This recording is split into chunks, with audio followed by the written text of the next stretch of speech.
tap into your most original thinking, organize your ideas, and create the opportunities to launch your creative work. Unlocking your world of creativity with best-selling author and brand innovator, Mark Stinson. Well, welcome back, friends, to our podcast, Unlocking Your World of Creativity. And here we are at episode 296. And right before I introduce today's guest, I'd like to tell you that tomorrow I'll be posting a playlist of Christmas holiday songs, a wide range of artists. These are not the tired songs you're going to hear on the radio every 5 minutes. These are some new, fresh holiday songs. So come back tomorrow for that. And of course, that means we're approaching our milestone episode 300.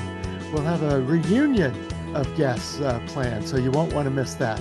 So it's a great time to subscribe to the podcast on any of your favorite apps. We're on iTunes, Spotify, Amazon Music, Odyssey, iHeart, all the podcast apps. So be sure you subscribe now. So let's bring in today's creative guest. We're going to talk about strategies for winning awards, ways we can adopt a winning mindset, and especially for us creatives, ways to build resilience in the face of obstacles and rejection. And my guest is Rebekah Louisa Smith. Rebekah, how are you? I'm good, thank you. How are you? I'm terrific. Rebekah is an award-winning film festival strategist. She's founder of the Film Festival Doctor. I love that twist that we need a bit of a doctor attention to our film festival strategies for sure.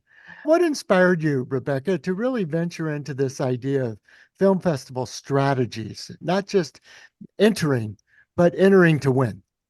I began my career in film predominantly producing film festivals. That's how I got into the area. It was all by accident as well. I didn't plan to get into that world of film festivals. It just happened, but all for the right reasons.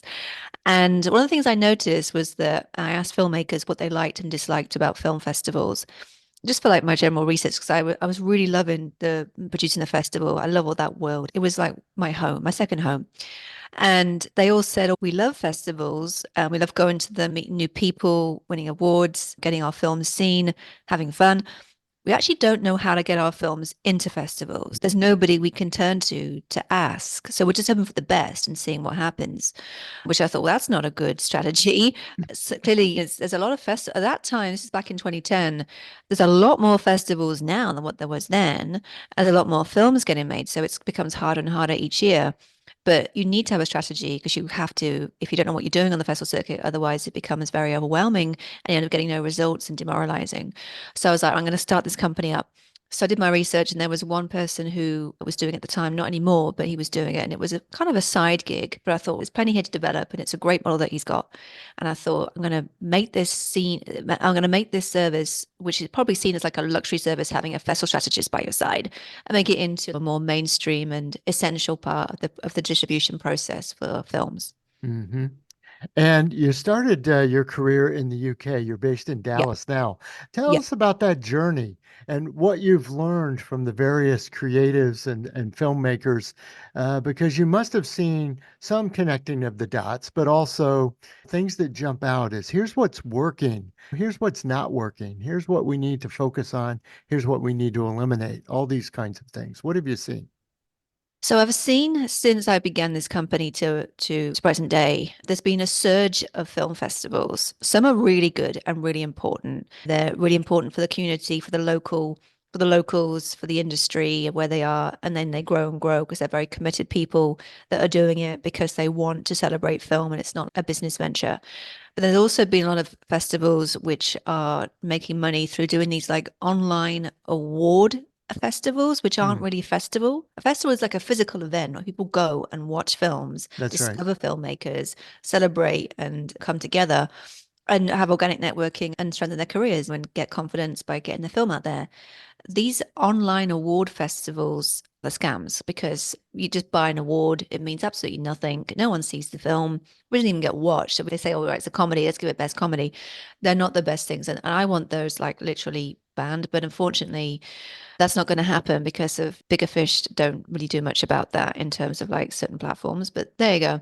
But they're just one of those things I've seen a surge in. So I always like say to filmmakers is please ignore when you see them come your way. If you see Mhm. them and it sounds tempting, to stay strong and follow the strategy and stick to the plan, which is why it's very important that one has a strategy and understands what those red flags are and how to avoid them and how to remain focused. So that's been the biggest thing I've seen.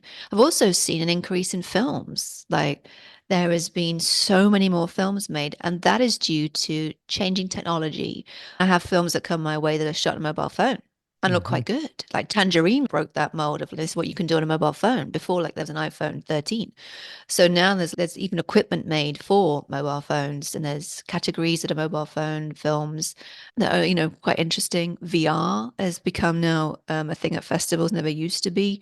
Episodics and web series are on the rise. In certain territories, they're more popular than others, but there's a nice big mix of variety than what there was previously, and it's exciting to see so much more creativity. That's terrific. And what sort of films are you working on now, trying to get out there on the circuit? Yeah, so we've got a lovely, I like to say portfolio. People say it's slate, but either way, we have a great slate of films. So we have feature films, documentaries, short films. We have a VR project, unproduced screenplay, and episodic. So I'm very excited about all of them. And two of the films, the one I represent and one I consult on, have become Oscar qualified. They won the Oscar qualifying awards at festivals this year. So now they're obviously submitted and hoping, fingers crossed, for nomination. We've got a lot of films from South Africa because I do a lot of work with South African filmmakers, people of color. And one of those films actually won the Oscar qualifying award at Chicago Children's Festival, which is excellent. And the VR film is really interesting. That's like an immersive experience of watching. It's a very spiritual piece, and it's immersive because you're encouraged to eat ice cream when you see it, because for the sensory experience. So that's really exciting. That's just come in about a month or so ago. So put on the circuit right now. Our documentaries are really good. We have a documentary called Texas Music Revolution that is looking at predominantly, it's actually shot here in McKinney, so it's near Dallas. And it's about this wonderful radio station putting on a gig during a time when the Texas weather gets a bit crazy. And it has interviews with legends of country music and also Kiefer Sutherland, who came to the Woodstock Film Festival with us this year, did a brilliant performance because he's also a singer, he's a country singer, and he's incredible. And the film's really interesting too, because it talks a lot about the history that you didn't know of this genre of music and how big a deal Dallas is to help him put it all together. So nice, different varies of mix. We've got lots of dramas, and they're all different phases of their campaign. So some are halfway through, some are just beginning, some are at the end. So it's exciting each year to have that different flow. Yes, what a, diverse portfolio, as you say. Yeah. It's a great slate of films. And Rebecca, the success mindset of filmmakers, they almost have to, and I know one of your techniques is vision boards, which I totally love and embrace. And I'm thinking about you've got to see yourself in Park City, Utah. You've got to see yourself with the people, networking. You've got to see your film in the theaters. You've got to, embrace what it feels like to be a winner. How do you integrate? Obviously, you're looking at practical business skills and filmmaking creativity aspects, but these more mental, almost spiritual techniques to foster their personal growth. How do you put all of those together? So the way I do it is a little bit different to say how other people might do a festival strategy, but I take into account the key thing, which is what the filmmakers want to achieve with their film, the key goals, and give them the right recommendations of festivals, the right list of festivals is the key thing. But I would also add another layer to that, which is looking after the mental health, because this journey is a marathon, not a sprint, but it can really test filmmakers in terms of emotional stability and obviously mental health. And the big thing that triggers it is when they get the rejection letter. Because rejection is part of the process. You're going to get rejected from a film festival. You're not going to get into every single festival you submit to. I mean, it's just not going to happen because there's so many films that get submitted. No film gets into every single festival. There's always going to be Mhm. some it won't get into for many reasons, but it's how people cope with the rejection. So I say to them, look, this festival strategy is the right roadmap for the film, the right kind of festivals recommended here. And what I suggest you do in between waiting for notifications to come in is learn how to ground yourself and how to approach a rejection letter. And to remember that in the world of festivals, very rarely nowadays is it because they didn't like the film. It's because of there was not enough room to program it, political issues, sponsorship, a regional requirement. Maybe it wasn't going to click with the audience. Maybe there's a film that was similar and it was just having to toss a coin. There's many reasons why, but do not take anything personally. So I give them a little toolbox and ask them to read The Four Agreements by Don Miguel Ruiz. Mm. And that's a great book that tells you how to not take things personally or to assume, because that's really crucial when it comes to the world of film festivals, especially to never think, oh, they didn't like it, or they didn't like me, it's a bad review. It's probably the opposite. So to never think that, because it can take you down like a downward spiral. And also give them a toolbox of vision boards and EFT, so emotional freedom technique, which is just how to tap on the body, the trapped emotions that might come out when the no comes in. And most importantly, I think this next step is this is like for every industry, not just film, but it's to remove attachment emotionally. And in this case, to see the film as a finished product and not your little baby that's now getting out there. Obviously, you care about it, but to treat it as a product and to appreciate that people in the film festival world and sales and distribution, all this kind of thing, and PR marketing, they just look at the product and how they can sell it and how they can best get it out there. They don't care so much about the backstory about making it. Obviously, it's That's hard right. to make a film, but it's just important to detach from it and see it as a product that is now getting out there. So good. And you've captured a lot of these ideas and concepts in your book, Born to Do It. Yeah. And even the title has this, first of all, you were destined, you were born to do this. But there's also this call to action, do it. How many times do we hold our creativity in and say, it's not ready, I knew they would reject it, I'm no good, but to put ourselves out there and to say, we've got to do it. That's what we should all do. And that's about belief. So it's really believing that comes to believing in yourself and that you've made this and it's worthy of an audience. It's going to get seen and to just be confident to get it out there and to be able to go on the journey with it and be able to be open to constructive feedback and to go on the journey and see where it takes you. A lot from festivals, for example, by doing that. We had a client who went to a brilliant festival, the Sedona Film Festival in Arizona. And he said, I've got a new perspective now. I've had a wonderful time at this festival. I've given up smoking and drinking for one thing. And I'm just Mhm. seeing now the appreciation for the film. And I did the right thing by just getting it out there and not holding back by thinking it wasn't good enough because I've seen it so many times. I can't look at it objectively. Now it needs a fresh pair of eyes. And that fresh pair of eyes has changed me and also helped me look at the film differently and appreciate it for what it is and not Yes. to put too much pressure on myself. Very good. And you speak of this filmmaker's experience, but you've had your own. And the fact that you even flip this idea, it's just not a can-do attitude, but it really is a mental health issue, isn't it? Yeah. And dealing with anxiety and panic attacks, as Yeah. many, including you, have, how do we then prioritize and balance? I've got to get this work, and I have this passion for the work, and yet I have to have some self-care in this too. Yeah. Find the balance is crucial when it comes to well, being a filmmaker, especially.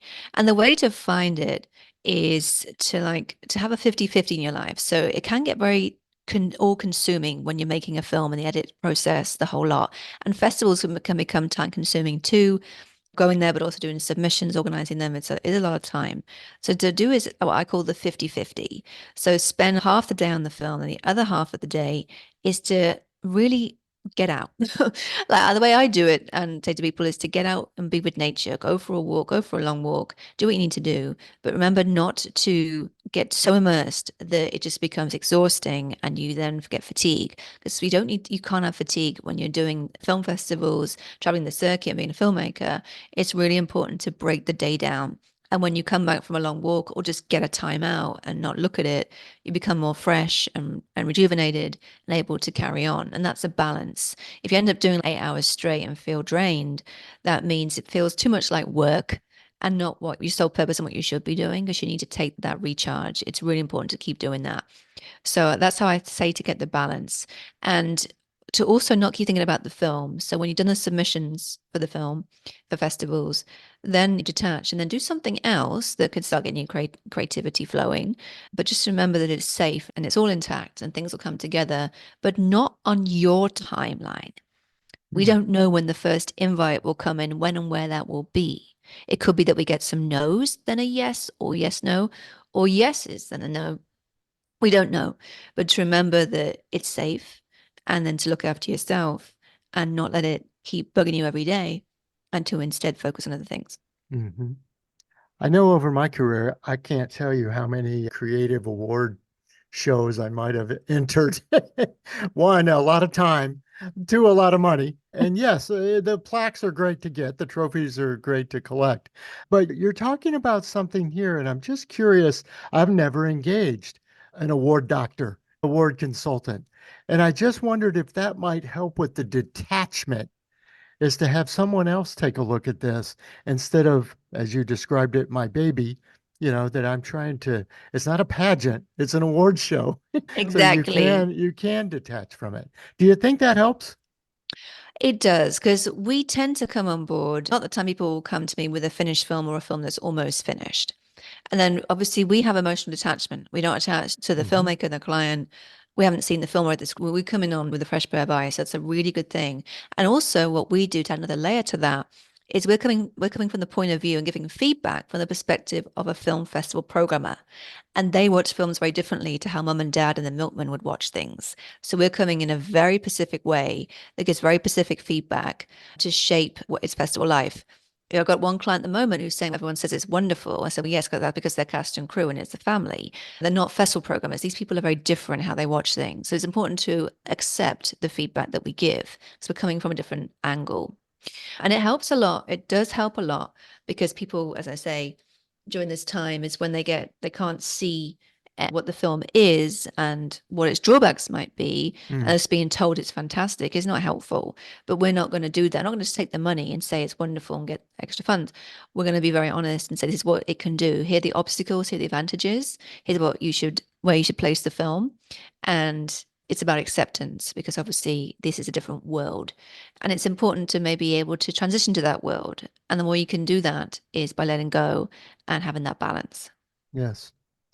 And you've put your book and a lot of these other resources on your website. And I wondered Yep. if you'd share with us how we find these resources. So it's all on my website, and the website address is thefilmfestivaldoctor.com. Fantastic. My guest has been Dr. Rebekah Louisa Smith. Thank you. Rebekah, it's just been such a great honor talking to you. And I wondered if you would leave our listeners, because you've said these principles extend beyond just filmmakers. Obviously, almost any creative endeavor, any creative practitioner could benefit from them. I wondered if you could give us a bit of encouragement and inspiration. Let's say we're working on this project. It's on our desk right now. We've been in the studio, wherever our studio is, working on this. And where can we take it from here? So the next step would be before you do any submissions to festivals or to distribution companies like Netflix, for example, or iTunes, whatever it might be, or you want to get it seen, the first thing to do is to get the all important objective feedback. And that will then shape where best to place it. So before you do anything is to let go and show it to people who don't have any attachment to you and to get that feedback that you need to help you on the next step. If you run before you can walk, that can really build up more emotional difficulties and mental health issues. So for example, if you're like, I want to get it now, Sundance, Cannes, Berlin, all these kind of big boys, hang on. Have you got a film that those kind of festivals want that they're interested in? If so, then that's we can start making a plan to approach those festivals. If not, then it's going to be a different plan, but still rewarding. It is important that you do the first thing first and get the feedback, and you know exactly then how to approach festivals and where to place it without going around in circles and getting demoralized. Mhm. I think that's a great punctuation point on our conversation, Rebekah. Good. Objectivity, the fresh eye, the new The perspective fresh out eye, the the fresh outside. eye. That's right. So we've been talking about strategies for winning awards and ways to adopt this winning mindset, and of course, building resilience in the face of even rejection that would be obvious and eventual rejection that we've all experienced. Rebekah, I can't thank you enough for the conversation and sharing your experience. Thank you. It's been great to connect with you today, and it's a really nice conversation. Thank you. Yeah, thanks. And again, Rebekah's website is thefilmfestivaldoctor.com. So, listeners, come back again next time. We're going to continue our around the world journeys. We'll have in the new year a poet, a violinist, an architect. We're looking at creativity from all angles and what we need to do to get inspired for new ideas, but also organize ideas. And of course, gaining the confidence and often the connections to get our work out into the world. So come back again next time. I'm Mark Stenson, and we'll be unlocking your world of creativity.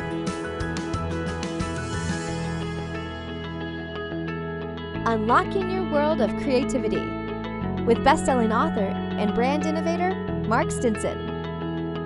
This program was produced by BSB Media, creators of IntelliKey Leadership Stories, Unlocking Your World of Creativity, and thepeaceroom.love.